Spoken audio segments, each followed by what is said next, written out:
Sabbath School Quarterly, 2023, Third Quarter, Lesson 2, Extra Reading. Patriarchs and Prophets, pages 343 to 358. Chapter 30, The Tabernacle and its Services. The command was communicated to Moses while in the mount with God. Let them make me a sanctuary, that I may dwell among them. And full directions were given for the consecration of the tabernacle. By their apostasy, the Israelites forfeited the blessing of the divine presence, and for the time rendered impossible the erection of a sanctuary for God among them. But after they were again taken into favor with heaven, the great leader proceeded to execute the divine command. Chosen men were especially endowed by God with skill and wisdom for the consecration of the sacred building. God himself gave to Moses the plan of that structure, with particular directions as to its size and form, the materials to be employed, and every article of furniture which it was to contain. The holy place made with hands were to be figures of the true patterns of the things in the heavens. Hebrews 9, verses 24 and 23.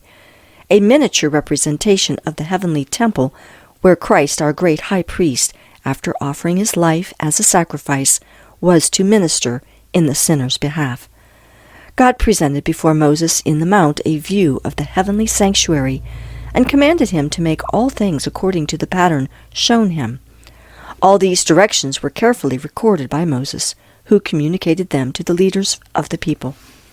For the building of the sanctuary, great expensive preparations were necessary. A large amount of the most precious and costly material was required, yet the Lord accepted only free-will offerings. Of every man that giveth it willingly with his heart, ye shall take my offering, was the divine command repeated by Moses to the congregation. Devotion to God and a spirit of sacrifice were the first requisites in preparing a dwelling place for the Most High. All the people responded with one accord. They came, every one whose heart stirred him up, and every one whom his spirit made willing, and they brought the Lord's offering to the work of the tabernacle of the congregation, and for all his service, and for the holy garments. And they came, both men and women, as many as were willing-hearted, and brought bracelets and earrings and rings and tablets, all jewels of gold, and every man that did offered an offering of gold unto the Lord. And every man with whom was found blue and purple and scarlet and fine linen and goat's hair and ram's skin dyed red and seal skin brought them. Every one that did offer an offering of silver and brass brought the Lord's offering, and every man with whom was found acacia wood for any work of the service brought it. And all the women that were wise-hearted did spin with their hands, and brought that which they had spun, the blue and the purple, the scarlet, and the fine linen, and all the women whose hearts stirred them up in wisdom spun the goat's hair. And the rulers brought the onyx stones and the stones to be set for an ephod, and for the breastplate, and the spice and the oil for the light, and for the anointing oil, and for the sweet incense. Exodus 35, verses 23 through 28. While the building of the sanctuary was in progress, the people, old and young, men, women, and children, continued to bring their offerings, until those in charge of the work found that they had enough, and even more than could be used. And Moses caused to be proclaimed throughout the camp, "Let neither man nor woman make any more work for the offering of the sanctuary." So the people were restrained from bringing. The murmurings of the Israelites and the visitations of God's judgment because of their sins are recorded as a warning to after generations, and their devotion, their zeal, and liberality are an example worthy of imitation. All who love the worship of God and prize the blessing of his sacred presence will manifest the same spirit of sacrifice in preparing a house where he may meet with them. They will desire to bring to the Lord an offering of the very best that they possess. A house built for God should not be left in debt, for he is thereby dishonored. An amount sufficient to accomplish the work should be freely given, that the workmen may be able to say, as did the builders of the tabernacle, "Bring no more offerings." The tabernacle was so constructed that it could be taken apart and borne with the Israelites in all their journeyings. It was therefore small, being not more than 55 feet in length and 18 in breadth and height. Yet it was a magnificent structure. The wood employed for the building and its furniture was that of the acacia tree, which was less subject to decay than any other to be obtained at Sinai. The walls consisted of upright boards, set in silver sockets and held firm by pillars and connecting bars, and all were overlaid with gold, giving to the building an appearance of solid gold. The roof was formed of 4 sets of curtains, the innermost of fine twined linen, and blue and purple and scarlet with cherubim of cunning work. The other 3, respectively, were of goat's hair, ram's skin dyed red, and sealskins, so arranged as to afford complete protection. The building was divided into 2 apartments by a rich and beautiful curtain, or veil, suspended from gold-plated pillars, and a similar veil closed the entrance of the first apartment. These, like the inner covering, which formed the ceiling, were of the most gorgeous colors, blue, purple, and scarlet, beautifully arranged, while inwrought with threads of gold and silver were cherubim to represent the angelic host who are connected with the work of the heavenly sanctuary and who are ministering spirits to the people of God on earth.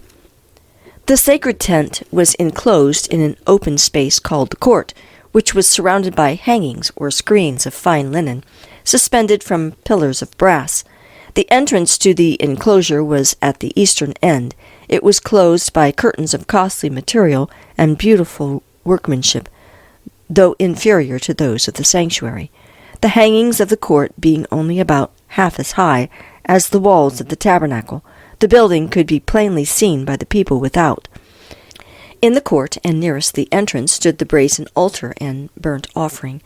Upon this altar were consumed all the sacrifices made by fire unto the Lord, and its horns were sprinkled with the atoning blood. Between the altar and the door of the tabernacle was the laver, which was also of brass, made from the mirrors that had been the freewill offering of the women of Israel. At the laver the priests were to wash their hands and their feet whenever they went into the sacred apartments, or approached the altar to offer a burnt offering unto the Lord.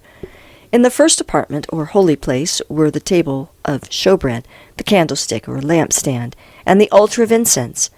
The table of showbread stood on the north, with its ornamental crown. It was overlaid with pure gold. On this table the priests were each Sabbath to place 12 cakes arranged in 2 piles and sprinkled with frankincense. The loaves that were removed, being accounted holy, were to be eaten by the priests. On the south was the 7-branched candlestick, with its 7 lamps. Its branches were ornamented with exquisitely wrought flowers, resembling lilies, and the whole was made from one solid piece of gold. There being no windows in the tabernacle, the lamps were never all extinguished at one time, but shed their light by day and by night. Just before the veil separating the holy place from the most holy and the immediate presence of God stood the golden altar of incense. Upon this altar the priest was to burn incense every morning and evening. Its horns were touched with the blood of the sin offering, and it was sprinkled with blood upon the great day of atonement. The fire upon this altar was kindled by God himself, and was sacredly cherished. Day and night the holy incense diffused its fragrance throughout the sacred apartments, and without, far around the tabernacle. Beyond the inner veil was the Holy of Holies, where centered the symbolic service of atonement and intercession, and which formed the connecting link between heaven and earth. In this apartment was the ark, a chest of acacia wood, overlaid within and without with gold, and having a crown of gold about the top. It was made as a depository for the tables of stone, upon which God himself had inscribed the 10 Commandments. Hence it was called the Ark of God's Testament, or the Ark of the Covenant, since the 10 Commandments were the basis of the covenant made between God and Israel. The cover of the sacred chest was called the mercy seat. This was wrought of one solid piece of gold, and was surmounted by golden cherubim, one standing on each end. One wing of each angel was stretched forth on high, while the other was folded over the body.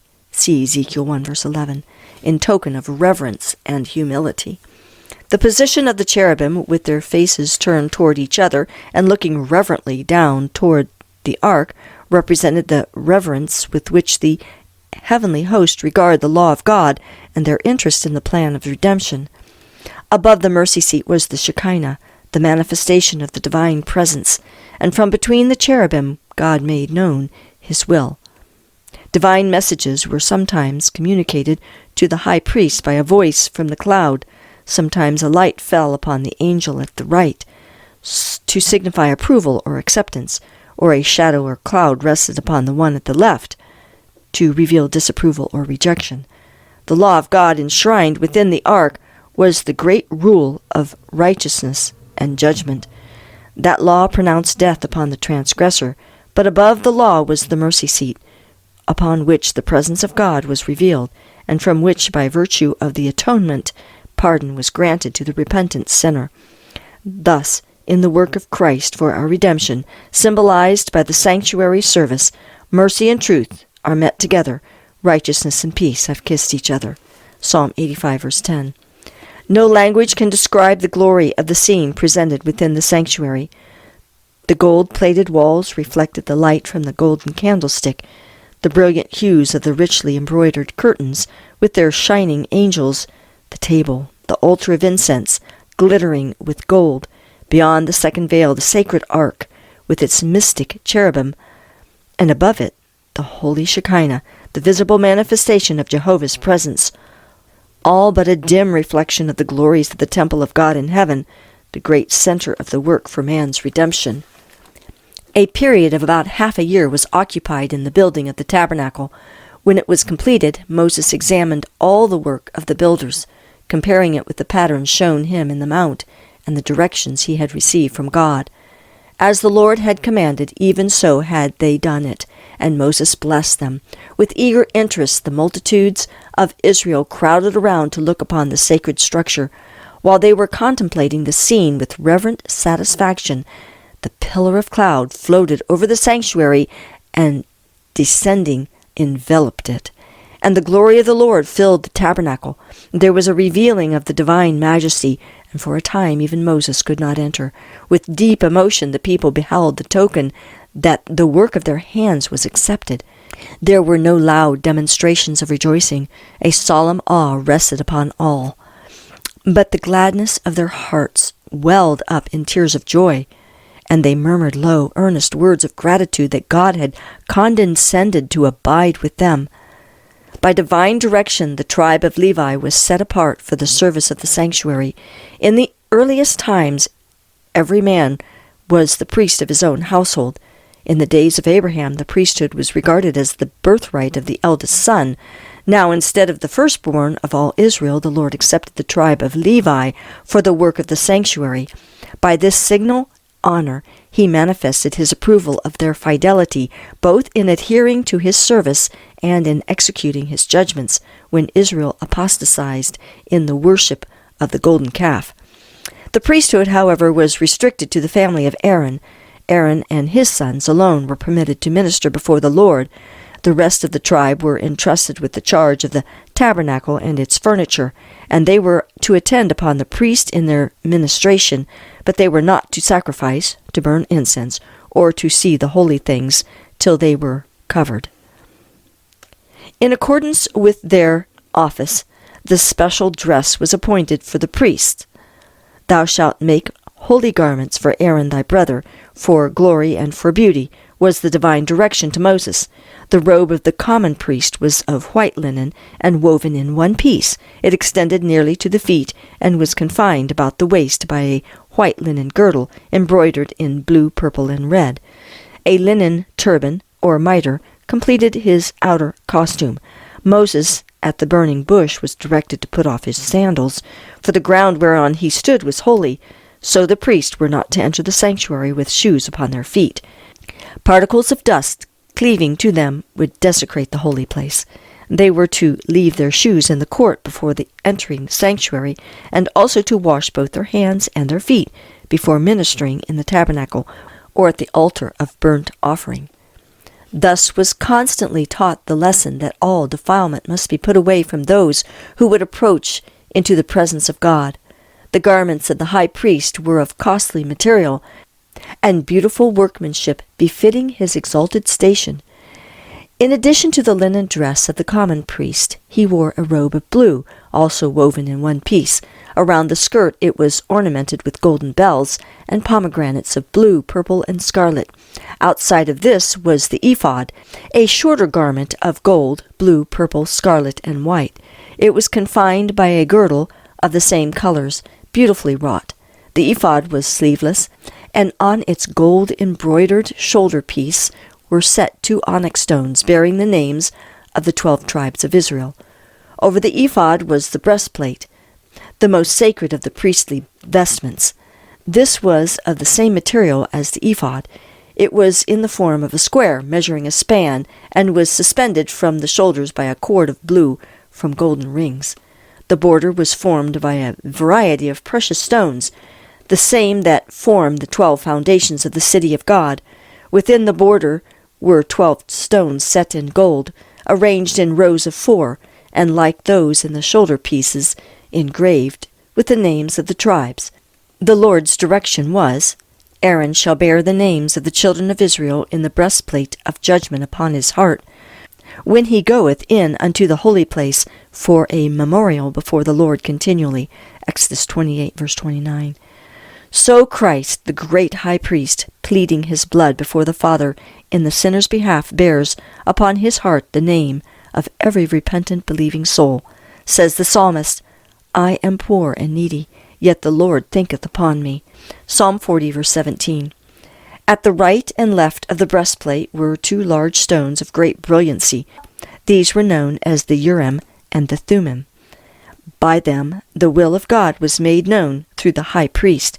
When questions were brought for decision before the Lord, a halo of light encircled the precious stone at the right, was a token of divine consent or approval, while a cloud shadowing the stone at the left was an evidence of denial or disapprobation. The mitre of the high priest consisted of the white linen turban, having attached to it by a lace of blue a gold plate bearing the inscription, Holiness to Jehovah.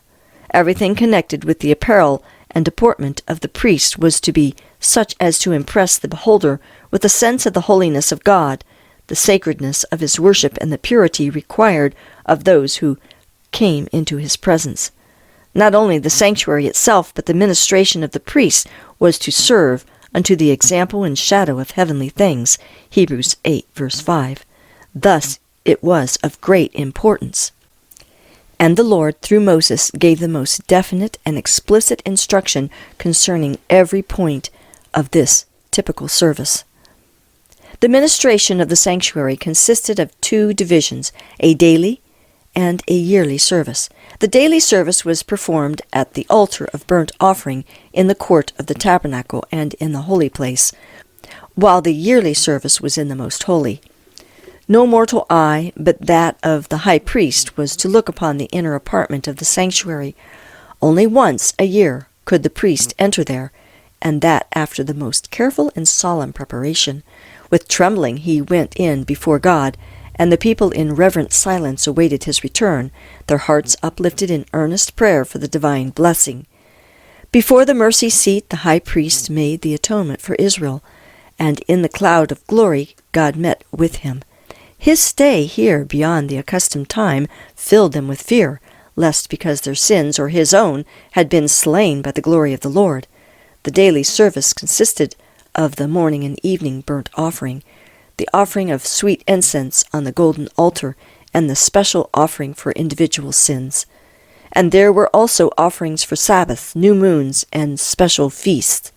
Every morning and evening a lamb of a year old was burned upon the altar, with its appropriate meat offering, thus symbolizing the daily consecration of the nation to Jehovah and their constant dependence upon the atoning blood of Christ. God expressly directed that every offering presented for the service of the sanctuary should be without blemish. Exodus 12, verse 5. The priests were to examine all animals brought as a sacrifice, and were to reject every one in which a defect was discovered. Only an offering without blemish could be a symbol of his perfect purity, who was to offer himself as a lamb without blemish and without spot. 1 Peter 1, verse 19. The Apostle Paul points to these sacrifices as an illustration of what the followers of Christ are to become. He says, I beseech you, therefore, brethren, by the mercies of God, that ye present your bodies a living sacrifice, holy, acceptable unto God, which is your reasonable service. Romans 12, verse 1. We are to give ourselves to the service of God, and we should seek to make the offering as nearly perfect as possible. God will not be pleased with anything less than the best we can offer. Those who love Him with all the heart will desire to give Him the best service of the life, and they will be constantly seeking to bring every power of their being into harmony with the laws that will promote their ability to do His will. In the offering of incense, the priest was brought more directly into the presence of God than in any other act of the daily ministration. As the inner veil of the sanctuary did not extend to the top of the building, the glory of God, which was manifested above the mercy seat, was partially visible from the first apartment. When the priest offered incense before the Lord, he looked toward the ark, and as the cloud of incense arose, the divine glory descended upon the mercy seat and filled the most holy place, and often so filled both apartments that the priest was obliged to retire to the door of the tabernacle. As in that typical service, the priest looked by faith to the mercy seat which he could not see. So the people of God are now to direct their prayers to Christ, their great high priest, who, unseen by human vision, is pleading in their behalf in the sanctuary above. The incense ascending with the prayers of Israel represents the merits and intercession of Christ. His perfect righteousness, which through faith is imputed to His people, and which can alone make the worship of sinful beings acceptable to God. Before the veil of the most holy place was an altar of perpetual intercession before the holy, an altar of continual atonement. By blood and by incense God was to be approached, symbols pointing to the great mediator through whom sinners may approach Jehovah, and through whom alone mercy and salvation can be granted to the repentant, believing soul. As the priest, morning and evening, entered the holy place at the time of incense, the daily sacrifice was ready to be offered upon the altar in the court without. This was a time of intense interest to the worshippers who assembled at the tabernacle. Before entering into the presence of God through the ministration of the priest, they were to engage in earnest searching of heart and confession of sin. They united in silent prayer with their faces toward the holy place. Thus their petitions ascended with the cloud of incense, while faith laid hold upon the merits of the promised Savior, prefigured by the atoning sacrifice. The hours appointed for the morning and the evening sacrifice were regarded as sacred, and they came to be observed as the set time for worship throughout the Jewish nation. And when in latter times the Jews were scattered as captives in distant lands, they still, at the appointed hour, turned their faces toward Jerusalem and offered up their petitions to the God of Israel. In this custom, Christians have an example for morning and evening prayer. While God condemns a mere round of ceremonies, without the spirit of worship, He looks with great pleasure upon those who love Him, bowing morning and evening to seek pardon for sins committed and to present their requests for needed blessings. The showbread was kept ever before the Lord as a perpetual offering. Thus it was a part of the daily sacrifice. It was called showbread, or bread of the presence, because it was ever before the face of the Lord. It was an acknowledgment of man's dependence upon God for both temporal and spiritual food, and that it is received only through the mediation of Christ. God had fed Israel in the wilderness with bread from heaven, and they were still dependent upon His bounty, both for temporal food and spiritual blessings. Both the manna and the showbread pointed to Christ, the living bread, who is ever in the presence of God for us. He Himself said, I am the living bread which came down from heaven, John 6, verse 48 through 51. Frankincense was placed upon the loaves.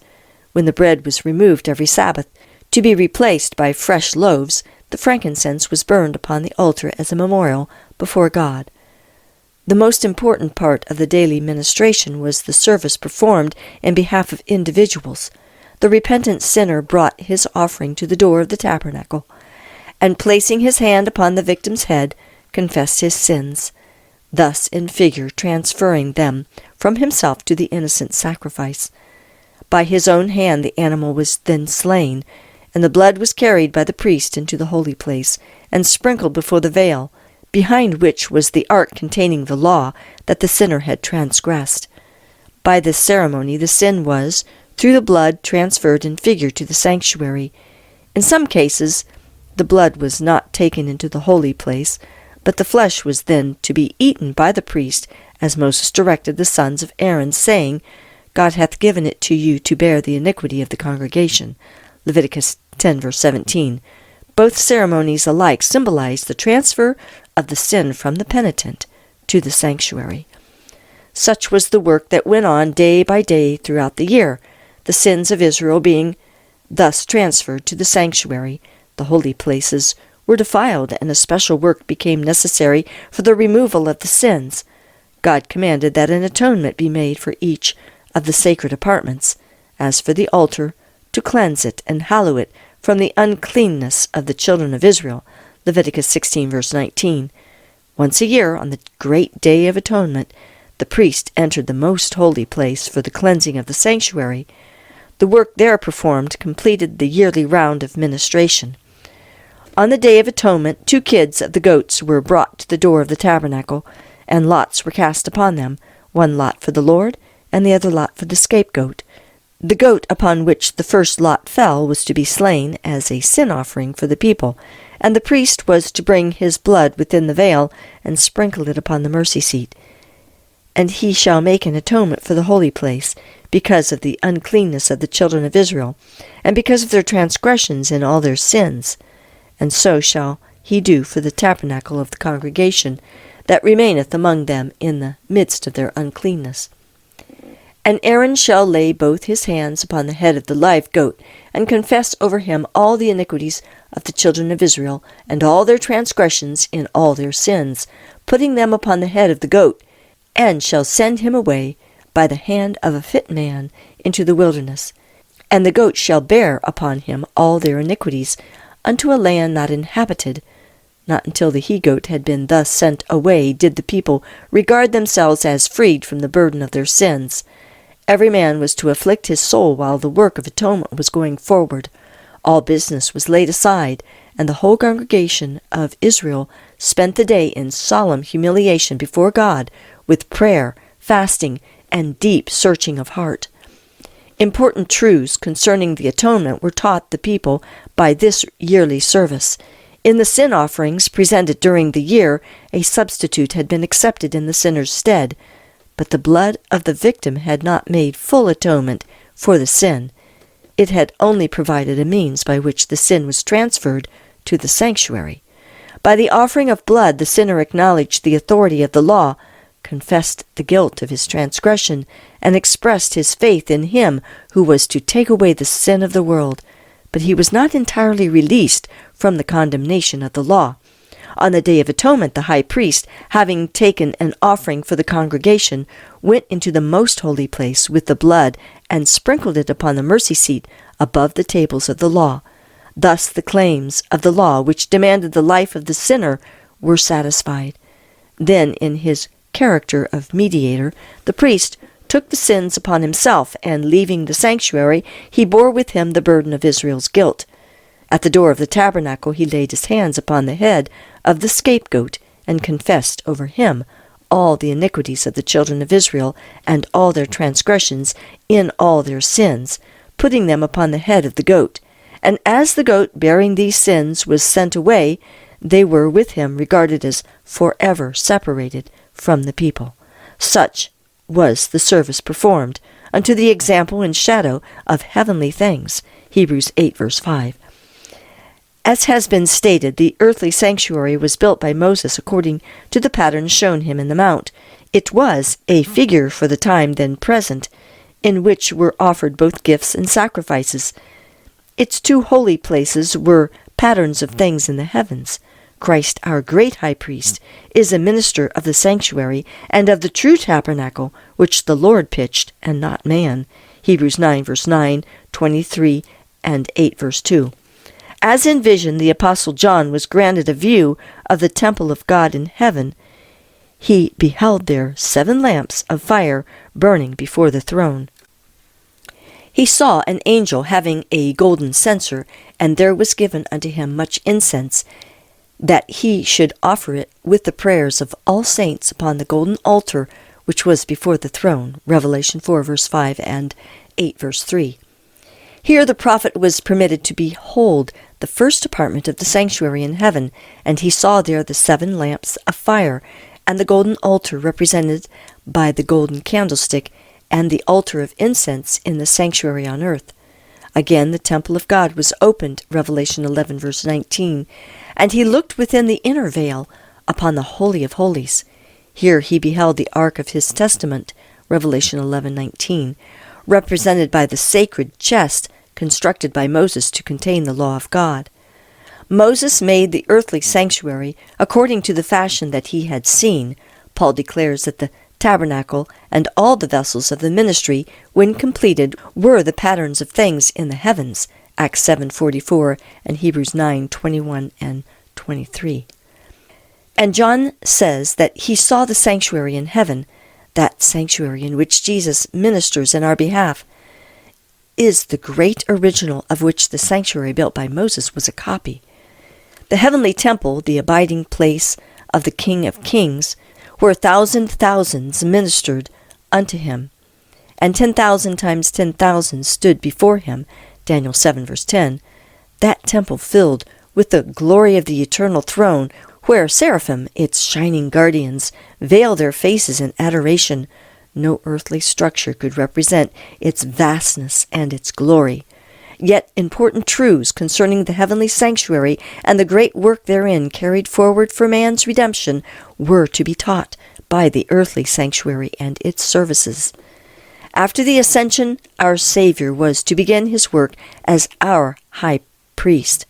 Says Paul, Christ is not entered into the holy places made with hands, which are the figures of the true, but into heaven itself, now to appear in the presence of God for us. Hebrews 9, verse 24. As Christ's ministration was to consist of 2 great divisions, each occupying a period of time and having a distinct place in the heavenly sanctuary, so the typical ministration consisted of 2 divisions, the daily and the yearly service, and to each a department of the tabernacle was devoted. As Christ at his ascension appeared in the presence of God to plead his blood in behalf of penitent believers, so the priest in the daily ministration sprinkled the blood of the sacrifice in the holy place in the sinner's behalf. The blood of Christ, while it was to release the repentant sinner from the condemnation of the law, was not to cancel the sin. It was to stand on record in the sanctuary until the final atonement. So, in the type, the blood of the sin offering removed the sin from the penitent, but it rested in the sanctuary until the day of atonement. In the great day of final reward, the dead are to be judged out of those things which were written in the books according to their works. Revelation 20, verse 12. Then by virtue of the atoning blood of Christ, the sins of all the truly penitent will be blotted from the books of heaven. Thus the sanctuary will be freed or cleansed from the record of sin. In the type, this great work of atonement, or blotting out of sins, was represented by the service of the Day of Atonement, the cleansing of the earthly sanctuary, which was accomplished by the removal, by virtue of the blood of the sin offering, of the sins by which it had been polluted. As in the final atonement, the sins of the truly penitent are to be blotted from the records of heaven, no more to be remembered or come into mind, so in the type they were borne away into the wilderness, forever separated from the congregation. Since Satan is the originator of sin, the direct instigator of all the sins that cause the death of the Son of God, justice demands that Satan shall suffer the final punishment. Christ's work for the redemption of men and the purification of the universe from sin will be closed by the removal of sin from the heavenly sanctuary and the placing of those sins upon Satan, who will bear the final penalty. So in the typical service, the yearly round of ministration closed with the purification of the sanctuary and the confessing of the sins on the head of the scapegoat. Thus in the ministration of the tabernacle and of the temple that afterward took its place, the people were taught each day the great truths relative to Christ's death and ministration, and once each year their minds were carried forward to the closing events of the great controversy between Christ and Satan, the final purification of the universe from sin and sinners.